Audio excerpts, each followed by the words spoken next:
Happy Saturday, everybody. Josh here with On the Wrong Lead.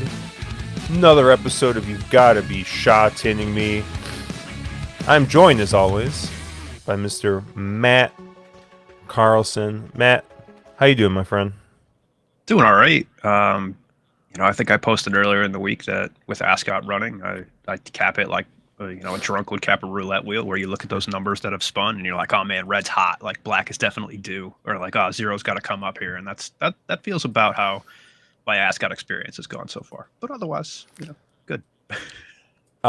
Dude, I feel so I've been hot with these tips I've been giving the FIFA Discord, and I have gone over.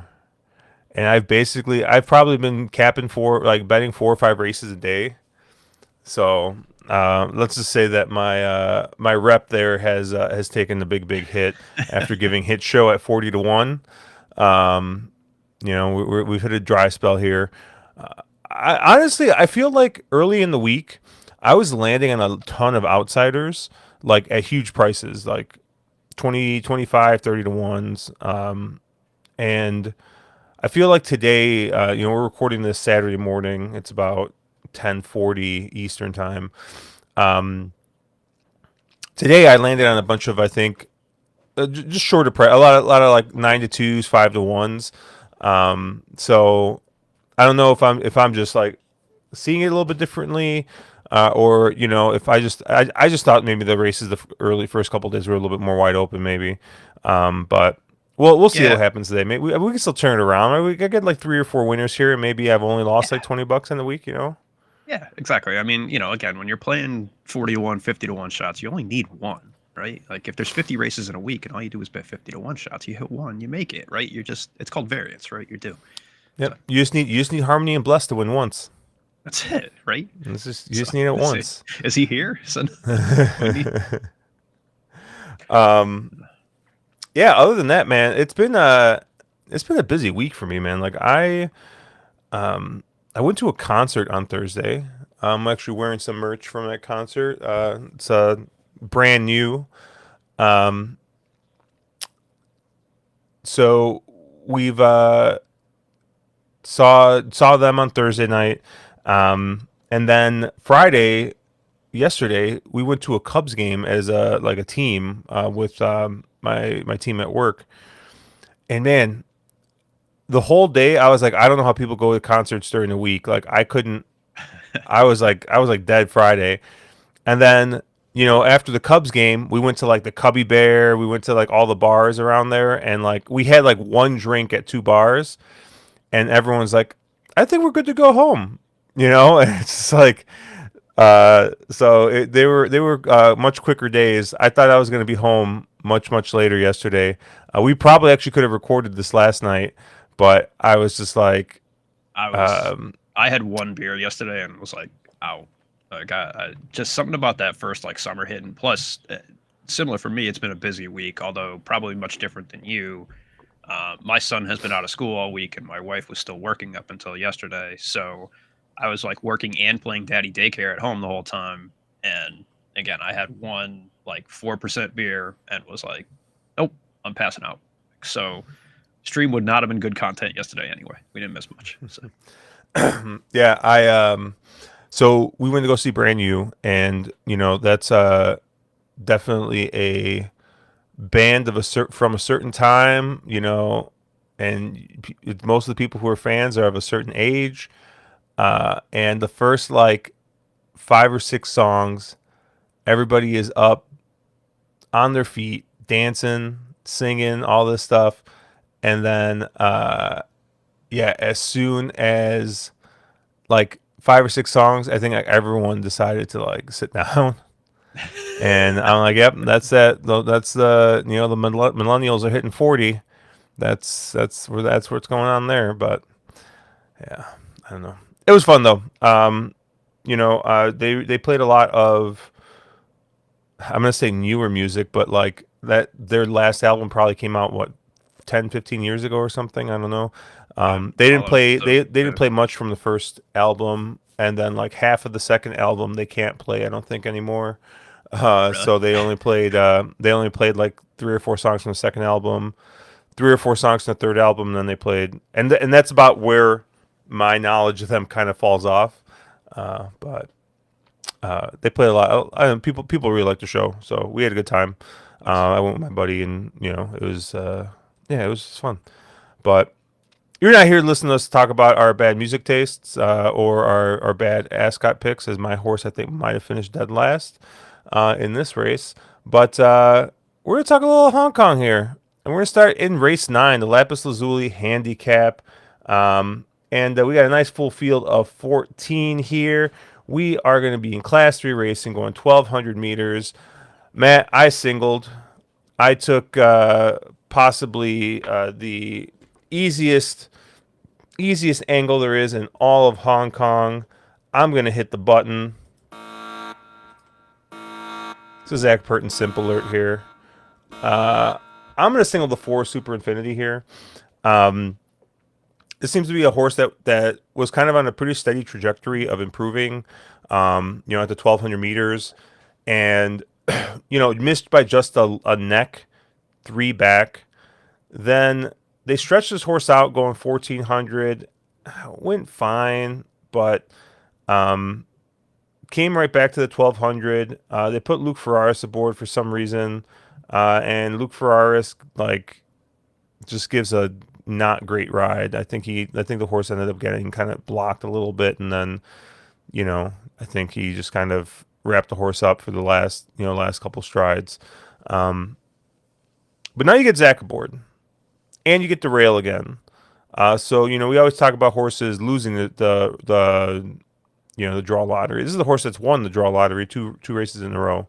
So yeah, I had a hard time looking past Super Infinity. This seems like a horse that should be in good form here. Gets Zach aboard, gets a good draw, and I don't know. There wasn't much else in here that I was super interested in. Um, so yeah, I think I'm just gonna stick with a lone single here, and I am just gonna single the 4. Where did you land? Yeah. Before I get into that, I want to say my horse just scratching the gate at Ascot, which I think is my first hit of the week, so I'm hot. Um, look, I thought this was a tricky race. I first went to the same place yours did, right? Said, hey, Super Infinity definitely fits. He'll take money with Zach up, and I think you have to use. I don't know, kind of what you said was part of the reason that I was hesitant to use this horse and thought you get no value on it is the fact that this horse has won the draw lottery, right? The fact that this horse really hasn't had any excuses to, not be winning in class 3 and hasn't gotten it done at all, right? Like you look, how many races has he been running in class 3? I think this is like the ninth chance and has had a lot of seconds, but has not finished first. Um, that said, I do think this horse kind of gets a setup in here. It's a bit of a tricky race because you have horses that, like, I think this maps out to a very fast pace, right? You have a horses like Justifying, who's stepping up in distance, who has ran the first race off the page and then was running 1,000 meters again twice. And just, I don't know what's happened to that horse. Like, he's looked terrible in the next two, which is just completely odd. Um, and so I assume that horse will send, but I have no idea what is going on. Other than that, though, I mean, there's other horses that I think have to go. There's horses that I like that fit otherwise, like 13 Jumbo Treasure. I think fits on Figs, but it's kind of going to get corrupted if the pace scenario breaks down here. There's other horses like Master Champion and Tierfly that I think have to go. So I do think this race falls apart, and I think that does help Super Infinity. But I also think you're not going to get a price because of Zach and because everyone's kind of seeing that. So I want to get around it, but I do think I'll have to use it in some way. Just if I catch a price in another leg, which I don't know if you do, foreshadowing a little on this card, but yeah, my eyes went. I tried to go a couple other places because of all of that, right? And I think the other place that I wanted to go when in doubt, right? You probably already know where I'd go. I'd go to the low weight and I'd go to the good draw and I'd go to the lightly raced horse because that's like my kryptonite, right? Like I'm just gonna always take a horse like this in the 14 Savvy Warrior, right? Um, he's fourth up, which is an angle I like. Low weight, drawn well, angles I like. Has been improving, I think, at each asking, and I think because of that could show pretty well here. And I think is right there with the rest of this field if he shows any improvement, which I'm hoping he does. Right, Teton's been riding better the past couple weeks too, so hey, like I think this horse has a big shot, and I think I like the price a lot better than I'd like on Super Infinity, who, given we're recording this Saturday morning, I could see is sitting around like 2 to 1, 5 to 2 right now. So that's where I'll go as my A. The other two horses that I like, and again, this is kind of just me like scratching at some angles that you probably shouldn't be scratching at too much, but there's a couple horses in here that have run oddly well on this like specific configuration, and by that I mean like 1200 meters, A rails, um, and that's the one Bundle of Charm and the three Lucky Eight. So Bundle of Charm has 5 races at 1200 on the A course, which again, when you've run 52 races, you can get kind of weird, numbers like this. You don't see this all the time. Um, but out of that, he has 2 wins, a second, and a third. So for 6 lifetime wins, 2 of those are on this exact rail configuration. And so he's hitting at a better percentage running specifically this than other configurations. Why that is, I don't know. But yeah, has run oddly well on the A course. So to me, that would say, hey, this is what this horse wants to do, right? And you'll get value out of that because this horse has oddly run specifically well on this. And again, that throws out every other factor of like, well, why did they run well on the A course? Were they set up for those races, et cetera, right? Like it's a weird thing. But yeah, hey, why not, right? And then same with the three, Lucky Eight, right? Has won 4 times on the A course, 3 wins specifically, right? So out of a lifetime, 4 wins, 3 of them are exactly on 1200 A. He has 4 lifetime wins out of 35. 3 of those have come running this exact configuration. So hey, why not, right? We'll toss that one in too. So most of my money, I think, will be through the 14. Super Infinity, I'll probably end up using just because it would look stupid not to. And then the 1 and the 3 kind of has those flyers just based on some historical figs that may or may not be a good idea. All right. Race 10, the Sapphire Handicap. We're going to be going 1,600 meters, 1 turn mile here on the turf. Nice full field once again. We got 14 in here, and I thought this was a pretty tough race, but interested to see how you saw this. I thought so too, but then I kind of ended up on the two favorites, I think. So Mm, maybe it's not. I thought it was weird because, you think of like a mile at Sha Tin as like that bread and butter distance, that thing that like everyone wants to run and get into. And then you see in like the late season when horses kind of pack up and, maybe aren't running and are, taking an extended break and things like that. You have a lot of horses that just haven't run at a mile in here at Sha Tin, which is really weird. You know, you have a horse like horses like Jumbo Legend or horses like Yellowfin, the 2 and the 3 that just, have 37 lifetime races, have 35 lifetime races, and have never run on a mile at Sha Tin. It's weird to be like, okay, like this is what they want to do, and it's been so long without them ever getting a slot at this. So I think you toss both those out and horses like that. Um, Look, I think the obvious horse in here is Flash Current, number 6. I think you have Zach aboard. You have kind of that horse that's rising through the ranks here. It. Am I looking at the right race? yeah, I think there's scratches. So Oh, hmm. Yeah. So hold on. Scroll back up for a second. Is Flash Current not running? Flash Current's the 8. yeah, Sorry, I he's wrote it down 8. wrong. Yeah, no, Yeah, you're that's good. my fault. That's why things He's move drawn in the around. sixth So post. that's what it is. See, this is Yeah. what I do for capping before I like get my second cup of coffee in. So apologies. Yeah. So the 8, sorry, not the 6. The 8 Flash Current will is kind of that obvious choice. Has been moving up in rank. Has shown really well. Right. Obvious questions here are stepping up in distance, stepping up in class. Zach's going to take money, but I think has every right to win this. And then the other horse that I like that I thought you get a better price on, but then I checked this morning and you really don't, um, is the 10 Morgan Success. Right. This is that horse that has excuses kind of those last 3 out, lost a draw lottery, 2 before that. Last race kind of was closing into a very slow pace up front on a forward track. And I thought ran very well, right? Showed very well to catch a horse like that. And I think finally gets the right circumstances. So I was like all excited to bet the 10 Morgan Success. And then I'm like, that's favorite. Cool. So, those are the two that I think are most likely in here, the 8 and the 14. Um, a couple other ones that I liked. I liked the 5 Pope Cody, but I think you're getting third choice on like the 14 draw in here. So I'm going to probably toss that one. And then the only other horse that I am going to go to because I always go to this horse, or not always go to this horse, but like has a couple things that I want in here, is the 14 Frantank. And I think if you look, right, like this horse is coming off a layoff. This horse has never actually successfully finished a race. And I'm glad that you scrolling through, I picked your exact horses in this Um, race. So you probably don't even need to talk about this one anymore. But look, right, like shortening up off the layoff, low weight. At some point, this horse is going to get loose and steal a race. And I don't know if this is the race, but at some point, it it's going to happen, right? Is class 3 the right spot for this horse for him to do that? I don't know. Is Sha Tin at a mile coming off a layoff against some, up and coming horses the spot to do it? I don't know. But maybe, right? And you're getting a massive number on it for a horse that's going to get the lead in here. I think it's worth a shot. So I think Frantank would be my value in this race, but otherwise I think I'll just be the 8 and the 10 and, you know, probably chalk out a little bit. So yeah, I mean, I think you named all the horses that I like. My top pick is the 10 Morgan Success.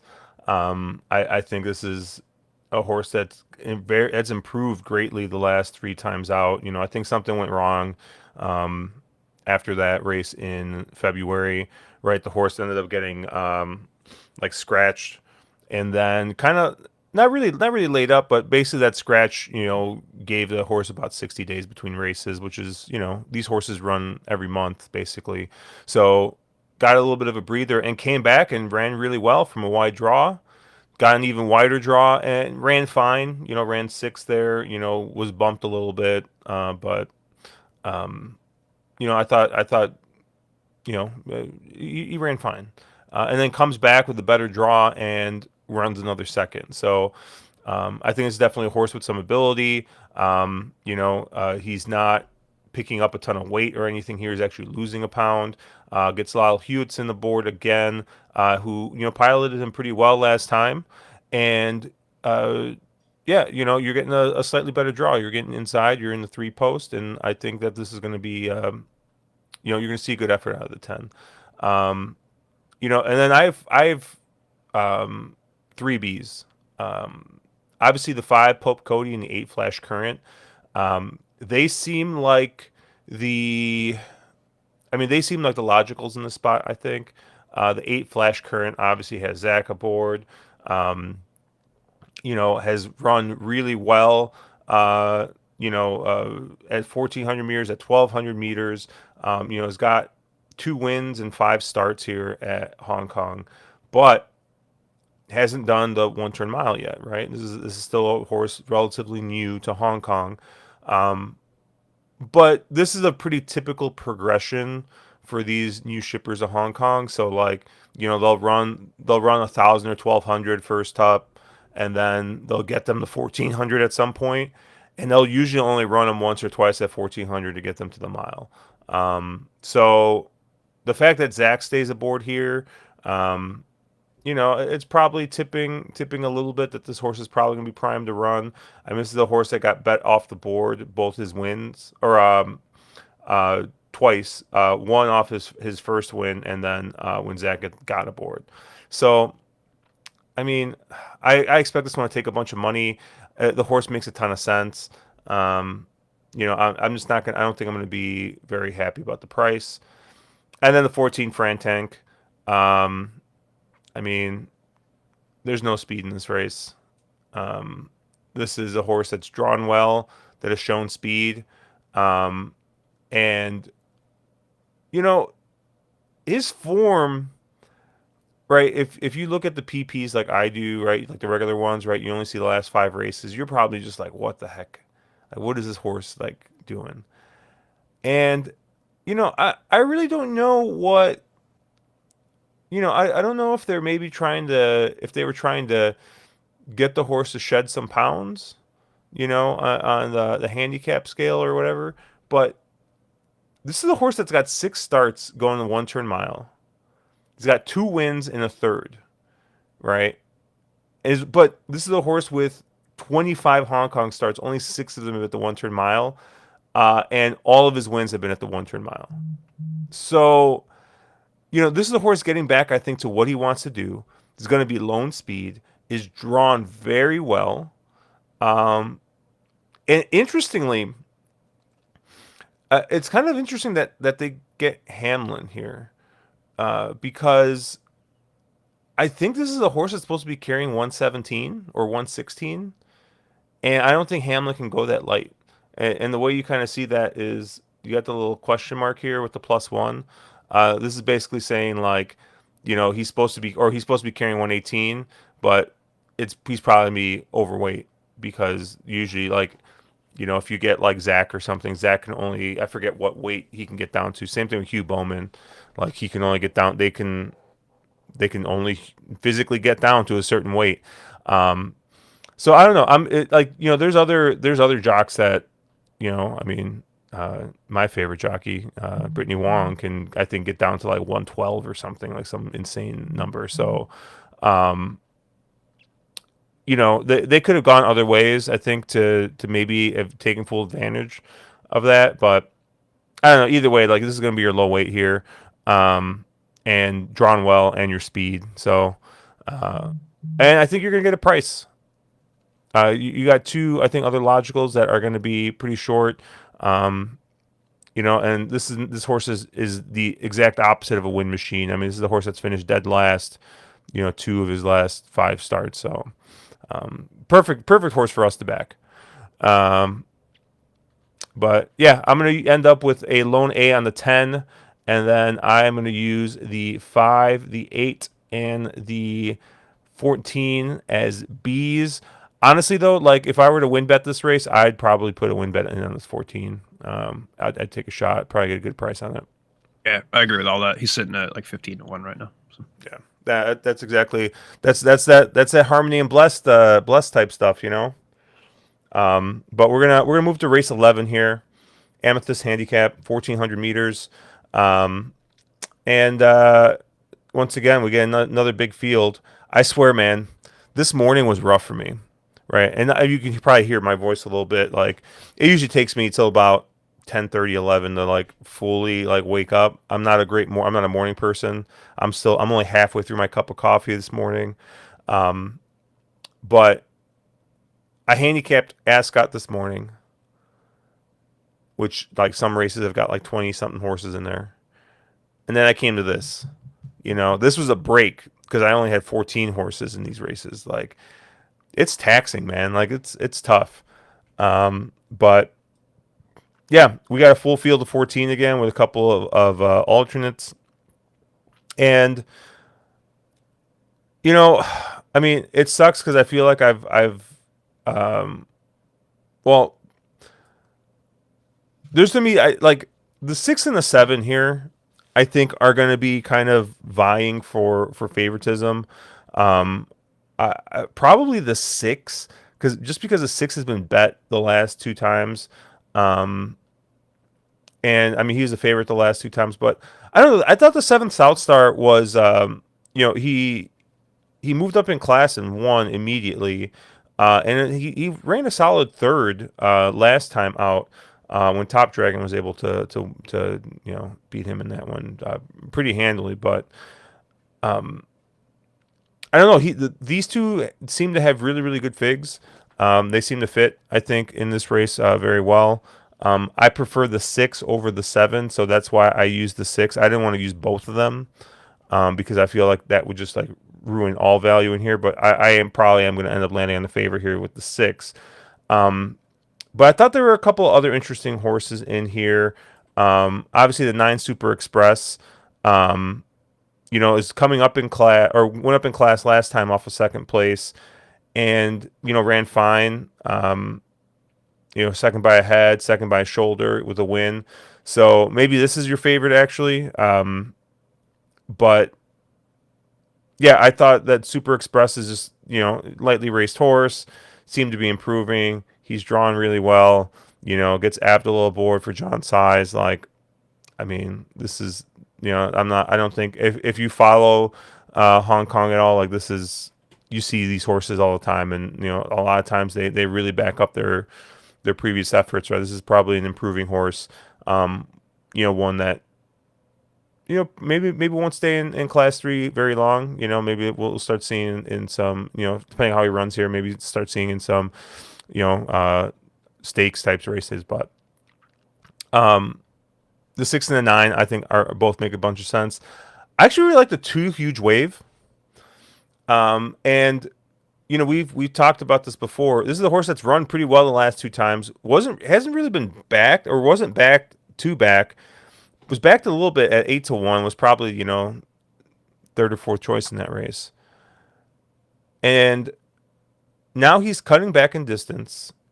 He's got a win and 3/3 in 8 tries at this distance. So this is a horse that seems to run pretty well at this distance. His last win, oh, it was actually at 1600, but keeps Hugh Bowman aboard. But this is a horse that now all of a sudden is going from being drawn in the 10 and the 11 post to the rail. So I think that the cutback, getting the better draw, and I think that this horse might be the fastest of the horses in here on his day. So I'm going to take a chance with with the good draw with Hugh Bowman aboard, um, and the two huge wave as probably my top pick in here. Like I said, I think the 6 and the 9. I mean, obviously, like these are like prototypical, hey, lightly raced horses here in Hong Kong. They're moving up, right? 3 year olds, right? We see in the U.S. how these 3-year olds progress, right? This is like it's like an 18-year-old kid, right? You play him for an entire year, and if you watch soccer or whatever, right, you see a huge difference among in that one's first season. Um, and I see these horses are obviously improving, so I think you have to respect both those horses. But I really like the two huge wave here. Where do you land, Matt?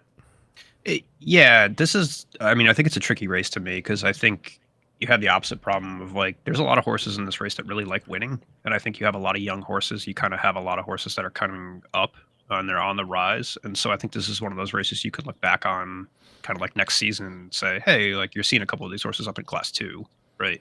Yeah, And so you might have horses like losing this race or finishing like fifth or sixth that actually probably run pretty good efforts and then run somewhere next out and just like dust someone, right? Like it's I think it's that kind of field. I guess since we're recording this Saturday morning, I was able to check and kind of cheat off the odds board, and I was really surprised that right now the price on Super Express is 4 to 5. You get 1.9 on that horse, which granted, right, like he maps really well in here, but he doesn't map 4 to 5 well to me. And so I think this horse is a use, but I also think, right, like if you're gonna take the 4 in race 9, you're gonna take the 8 and the 10 in race 10. You probably can't use the 9 in race 11 at that price because the pick three is gonna pay, $12 or something like that. And it's just like unless you really love those horses and slam that, by all means do that. But that's not really how I want to play. And I just out think of there's not. curiosity, what are the prices of the 6 and the 7 currently? The 6 is 6.2, so like 5 to 1. The 2 is third choice at like 8 to 1, so And 9.4. and what's the 7 at then? The 7 is at 13 to 1, so I 14 to mean, 1. like, yeah, like knowing that, like, honestly, like, I really like the 7. I thought the 7 was gonna take more money. So, especially like I said, if you're able to see those odds, I mean, I probably flip the 9 and the 7. I'll probably fade the 9 then and add the 7 in at like at Yeah, that price. So and granted, right? Like it's early. I don't know what late movement's going to look like. I yeah, have to imagine that like somebody put a bucket of money on this 9 early, and it'll probably drift up. I would think, right? Just based on kind of what I'm mapping out to. Like, I'm not saying you're going to see this horse go off 4 to 5, but right, like 4 to 5 right now, at least with 180K in the win pool, and this is granted, you still got 18 hours till first post because they go off at 4 a.m. now, like, or even longer than that, right? This is the last race of the day, so you almost have 24 hours out, right? It, that's that's super low. Who knows what happens? Anyway, I think I liked one other horse in here, and it was actually a horse that I tried to best bet last week that scratched out, and I'm still not sure why it scratched out. But I like the 12 Seamus Storm a lot. Um, I don't think scratching out of a race intentionally is a thing in Hong Kong, right? Like I don't think you can, um, you know, do that, right? And and catch, you know, not catch flack, but um, yeah, this is a horse that I'm incredibly interested in. I think, you know, maps pretty well, almost as well as Super Express does. And right now that horse is sitting at 12 to 1, right? I don't really understand that price. It looks wild to me. I am very tempted to win bet Seamus Storm, anywhere north of like 6 to 1 even. So yeah, that it's, and granted, like it's Zach, right? I think this horse will potentially take money, but um, just a horse that I really like in here, and I think maps incredibly well. Gets a good draw. Get kind of that young horse that's moving forward as well, much like a lot of these. So that'll be my lone A in here, I think, especially if the 9 sticks with the price. The only other horse that I want to use in here, I think, is the 5 Flying Fortress, who is going to be a huge number, but really only has one race at Sha Tin. And look, I don't know what this horse wants to do. Has been running at Happy Valley since. But 30 to 1 for a horse that has run okay, not great by any means, but not 30 to 1 bad. Maybe this horse will take back to Sha Tin, right? Maybe this horse really wants to be that, one turn, 1400-meter horse at Sha Tin, given he's never kind of tried that before. So I'm willing to take a stab at a huge price on Flying Fortress as a B at like 30 to 1. Um, just in case, right? Kind of that insurance play in here because I think he's a decent horse, even though this is, a pretty decent field. So Yeah. It yeah, like I that's interesting. Like I did think I thought there wasn't much between the 6, 7, and 9. I Yeah, I'm actually very surprised at that price of the I 9, was too. but Yeah, it's a massive number. And granted, like I said, it's still way early, so those can shift, right? Like you might see him go off 3, 4 to 1, and that's probably a much better value proposition. But yeah, was odd. well, I'm gonna tell you that you're probably not gonna be very surprised by my bonus bet. I We're going actually to, I actually handicapped what I thought your bonus bet was going to be, so I tried to go to the oh same yeah, race, but was it race yeah, 3? no, it was race 2. Oh, okay. You went actually higher class than I thought you'd go. Yeah. So, No, I went to race 3, the diamond handicap.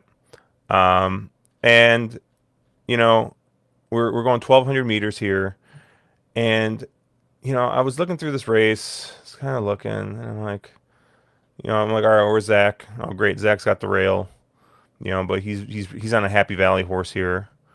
It's coming down in class, but this is a horse that he was riding in Happy Valley and here, and he couldn't even win on it. So maybe dropping down in class 4, maybe that's enough. You got the 5 that has seemed to found some form here in class 4, but he's drawn a little bit wider, so he made a little bit of sense. But you get a bunch of first time starters in here, and not drawn well. And a couple lightly raced horses. I'm just like, man, I don't know. I'm just not seeing a bunch. And then, oh baby, I see Brittany Wong on the speed horse at the low weight. She's going to be carrying 117 pounds in this race, or 107 pounds in this race. And I mean, the next closest horse, the 13 horse, is carrying 123. Right. This is a humongous weight break. And this is a horse that won Class 5 going wire to wire, carrying 120 pounds. Um, yeah, I don't know. I just think that this is a race that's kind of devoid of speed. You get drawn pretty decently here in the six post. Um, and I don't think you really have much speed inside of you. So I think that she just goes. And I mean, that's just a humongous amount of weight to be giving up in this spot. So, um, yeah, I'm gonna go Brittany Wong on the 14 Circuit Victory wire to wire. Um, we'll see what kind of price we get. I mean, I'm hoping for at least 10 to 1 here, but um, I thought pace wise it made a lot of sense. But you went to race 2, huh? I did, which a 2,000-meter class 5 race is probably not where I'd want to go Mm-hmm. normally. But I did think that you'd be taking Brittany Wong in a race where she's drawn on the rail and you know can probably send and just wire him around there. So Granted, I was hoping to catch you in a trap because I don't think she's ever run a two-turn race before in her life. So I was like, okay, I think right now she's like second choice. You know, the first time ever running 2,000 meters on this horse. Granted, Mm. that horse actually looks pretty good in here. Um, so I thought that's where you'd go, but unfortunately, I was trying to ask up your bet out of you, but I guess not. That's okay. Oh, that's funny. Uh, so the horse that I'll actually go to in here is the 13 Golden Fairy, and I think the only reason for this is it's class 5, it's 2,000 meters. There's not a lot of horses that I think are going to show something that they want to do in here. But I think this horse is, hit the board twice in the two times it's actually run at 2,000 meters, right? It has a win and it has a third. And oh, by the way, that third last time was because it had to send from like an incredibly wide post. And I think, again, remember, right, 2,000 meters, since it's that two-turn race, draw matters a ton in these races, right? If you're drawn outside, you are stranded. There is virtually no run up to that turn. You're almost breaking like on the turn when it comes to this stuff. So that was an incredibly, um, impressive run two back when it ran 2,000 meters. And then he's been kind of, interspersing Happy Valley races in there too, which I'm, apt to throw out. I think just this is what this horse wants to do. And I think Lau Hewitson, again, maybe he runs a decent race in here. I don't think there's any world beaters, right? There's no world beaters down in class 5. It's hard to find anything that you want to take. But I thought if I can get a decent price on a horse that's shown, some good form at a distance in a class that you normally don't show good form at anything in, that would be my pick. So I'll go the 13 in race 2 in Golden Fairy. I wanted to go to race 8 in the group race, but God, that race is wide open. Like I have no opinion in there whatsoever. So Yeah. Yeah, in race 2 I also landed on the 13. So oh, great. that's why I didn't I was looking at it and then I thought, oh, man, am I really like I'm taking the speed horse in 2,000 meter class 5. I mean, that's even sick for me, but that's Yeah. that's where I landed. So there you But go. yeah. Anything else? Anything else you got going on this week? Not too much. I don't even. I forget what's running today. Like, is there anything else going today? It's kind of a weird weekend of racing. Like that might get canceled because it's hot. It's gonna be hot as heck here. I don't know about where you are, but it's like I think nationwide heat wave. I feel like this and Ascot might be the only things running. So Yeah. Yeah. We're gonna get together and play some games today with some friends, and then uh, yeah, stay out of the heat because I guess it's gonna be close to 100 here. the question for you is: did you have any good pulls uh, from your Magic card sets I and your did endeavors? actually. I got a couple, but I'm curious. Like, I don't even know like if these cards are worth anything. Let's see by price, high to low. There's a couple that are worth 1,000. Oh, you know what's funny? I don't know if you've seen, but they like. Oh yeah, dude. The price is already tanking and everything. It That's seems like one of funny. those things they'd print a ton of, and people would like go Yeah, nuts over, and then just realize it's flooded. So yeah. Cause my oh it's because it's going by market price. I'm like, what? No, okay, that's still worth 50. Yeah, 40. Yeah. Um, a lot of the extended art stuff is like what you want, but you can only get. So what they do now is like they sell specifically like uh collectors packs or whatever it yeah, is. collector's And packs. Yeah, and they're so a guy I was watching on YouTube.